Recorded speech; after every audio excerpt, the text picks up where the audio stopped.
It's not boiling the ocean. It's one step at a time, and looking at deliverables that are achievable. So I think it's achievable goals, bridging that gap between the practitioners and the policymakers, and building that trust and mutual beneficial relationships within those unique communities. Okay. Melissa or Mark, you want to touch on industry involvement in the previous process when it came to policymaking?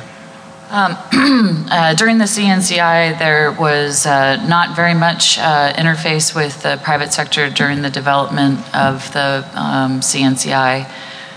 There were two reasons. One, CNCI was overclassified, and two, it was very difficult just to get the executive branch pulled together in such a short time frame. I was able to take a much different approach with the cyberspace policy review, and had pushed the envelope for how the National Security Council actually interfaces, which they're not supposed to interface at all with the private sector. And I felt that we couldn't get the cyberspace policy review done without moving from a scale staff of 6 to thousands of people. And we convened meetings, over 40 meetings with industry, academia, the scientific community, and our international partners, and asked for help in key areas. And for those of you who haven't had the opportunity, the cyberspace policy review is published on the White House website, but so are the 100 papers that we received from all of those different constituents are also published on the White House website.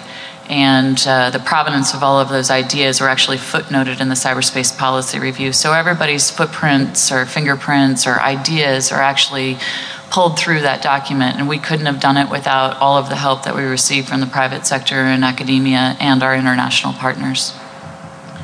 Let me talk about three things from a private sector perspective. Melissa's mentioned CNCI, and while the internal process inside the federal government to develop, research, and write what ultimately became the 12 points of light, or whatever we called it, once it was done, the number 12, which really impacted the private sector, the White House got through DHS with many of us, and we created an overarching name called Project 12. You might have heard that one discussed. The idea being is, how can we take what we're doing in the private sector, bring that back into the federal government, and then bounce it back to the private sector for critical infrastructures. In other words, what are the best practices, the things we're doing, where there are points of light in the private sector where things are working very, very well. How do we now work with the federal government to enhance the resiliency, particularly of things like the power grid, financial services, transportation, and others that are highly dependent upon cyberspace to work. So over a period of several weeks, we had in Washington face-to-face working groups to take a look at this Project 12, or the 12th part of the CNCI, and bring that forward. We worked up a set of documents that went then back to the White House as industry recommendations, which were further refined, and ultimately has become public policy now for the federal government in moving forward of making that 12th objective of CNCI come to life. As Melissa mentioned, the 60-day review, which was a little over a year ago, when that first started, we already had the momentum from Project 12, so it was fairly straightforward to grab those companies that had been involved in that previous effort, plus others, and provided a private sector input to Melissa's project. This was absolutely remarkable that within a very short period of time, we were able to get from a private sector perspective, what do we know that works? How do we think the federal government should attack this, both domestically as well as internationally? And they were very open and accepting of our input that was coming in. This was very different from the way the original CNCI was done, where it was a fairly closed process with no input from the private sector at all. The third thing, which has fallen also out of CNCI, is a national response plan for cyber incidents. This is something we've called for lots of years. In fact, even back in the 03 strategy that I was part of writing at the White House early in the Bush administration, we called for this creation of something that we can think about, a framework that if the country comes under attack from a foreign agent, foreign country, or otherwise, how do we respond to it? Who's in charge? Who integrates? Who coordinates the private sector as well as the public sector's responses? Today, that response plan has been written, and it's been a joint effort between the private sector as well as the federal government.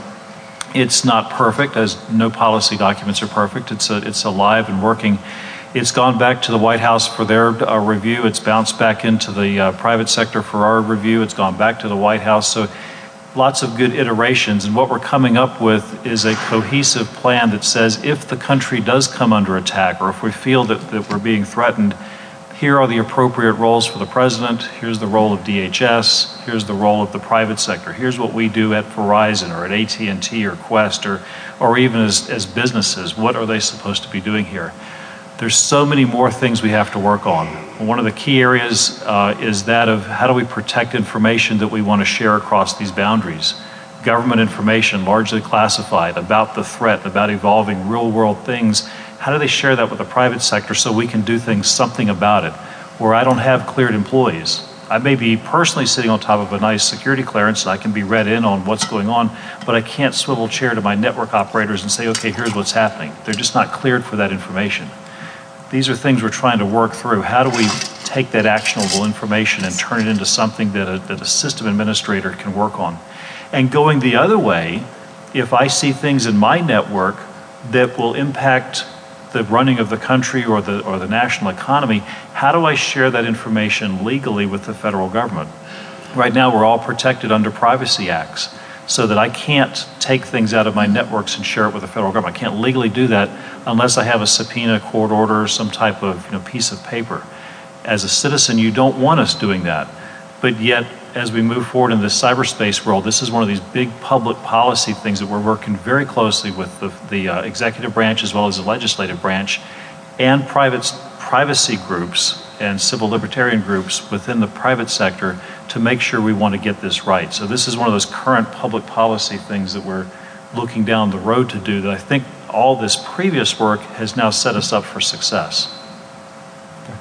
Just related to this, the issue is the definition of partnership as we try to build these public-private partnerships.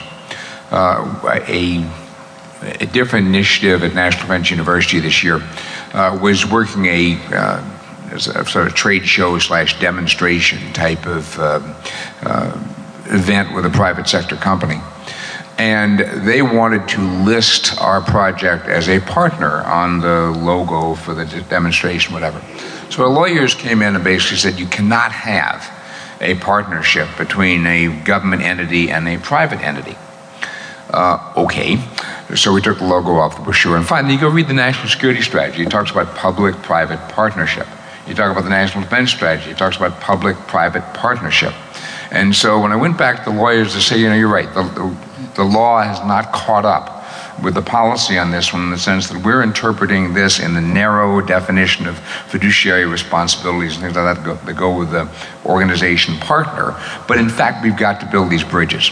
And so we're actually doing a peer-reviewed paper right now that'll hopefully wind up in a law journal that basically says just how can you use the word partner and what kind of relationships can you build between the public sector and the private sector in order to facilitate the kind of collaboration I think we all recognize is essential, but we're tripping over terminology. Okay. So what I'd like to do is put forth a couple of potential policy issues and get perspective. What I want to do is start out with Randy. US CERT has a cyber incident. I shouldn't say cybercrime yet, but a cyber incident has been reported to US CERT, and they're going to go through their process of handling the incident, and then they start to look at it. The initial thought is maybe it's related to cybercrime, but as you dig through it and you start to figure out, walk us through the process of trying to determine, is it a cybercrime? Is it a nation state? Is it an act of war? Is it an act of espionage? And then what are the steps that you're going to take from a US CERT perspective? And then from Randy, I'd like to have Mike talk about it from a DoD perspective. Well, first of all, let's think about trying to contextualize. We initially don't look at things because we don't do attribution. From a CERT perspective, an event, an incident, is a series of actions that cause a cause and effect. We care about the TTPs, not who's pulling the trigger. If you want to use that. What's a TTP? Thank you. Tactic, technique, and procedure that the adversary may be using. So that's the first challenge, is getting the information in and finding out where it's been seen before, who reported it, how it's reported. Did it come through a censor? Did it come from a department agency? Or a company, which we have gotten reports from a company? Did it come through other open source reporting, et cetera, or intelligence? So we take that information, connect the dots, and we start looking at what the potential impact is of that activity. Is it targeted? If you look at the recent phishing attacks as they relate to like the G20 summits and things like that, we will say, well, it might be targeted to the organizations that are participating, so the information gathered can be used at the bargaining table. And we will work with the departments and agencies that were directly affected. We will then also take that information and come up with indicators and publish that information initially to the federal government, but we will continue to share that information through the Information Sharing and Analysis Centers, the ISACs, through other fora which we participate in, to share that information to start getting it to the widest audience. Our goal is to share as much information as possible in a timely and actionable method. But with that, it takes coordination with FBI, Secret Service, NSA, Cybercom, the Intel Community Incident Response Center, the NCI-JTF, and a lot of other organizations. We will share that information, and they will connect the dots, and we will then come up with a common strategy. We will publish documents as quickly as possible without creating, the unnecessary spin that sometimes gets tied back to what could be a relatively small event. Our challenge is understanding the environment. As departments and agencies are growing and changing their infrastructure, their security posture, et cetera, understanding how an event relates back to where they sit in the process of their mission space, and being able to say it may not affect, say, Department of Energy the same way it's going to affect Department of Treasury, and being able to focus those mitigation strategies, writing signatures for the Einstein program, and then sharing those indicators again as we continue to grow that. Once that kind of formulates, then we will also continue to share with international partners. We do work with groups like, as I mentioned earlier, the IWWN and others, to be able to share information and see if it's happening. Our goal is to take information that is happening today that may be reactive to one organization or several organizations, and share the information so it's proactive and preventative to others, which sometimes makes it a challenge of itself because of I mentioned attribution from the sense of who's doing it, but there's also that, as Marcus put it, that attribution of who the victim is. A lot of people don't want to be on the radar screen that my organization had this effect against us, whether it's from an operational security perspective or just I don't want my name in the press perspective. And so how we share what information takes a little time to compile and work, but we work with the DoD hand in hand, since what we see on federal gov or state and local or critical infrastructure networks is more than likely happening or going to happen to DoD and vice versa. So we work very closely with the National Threat and Operations Center at NSA, as well as the Joint Operations Center at Cybercom, in being able to share that information and figuring out how that goes. Our unique position is we're not a regulatory agency. Real quick, just to... Go ahead, so coming up.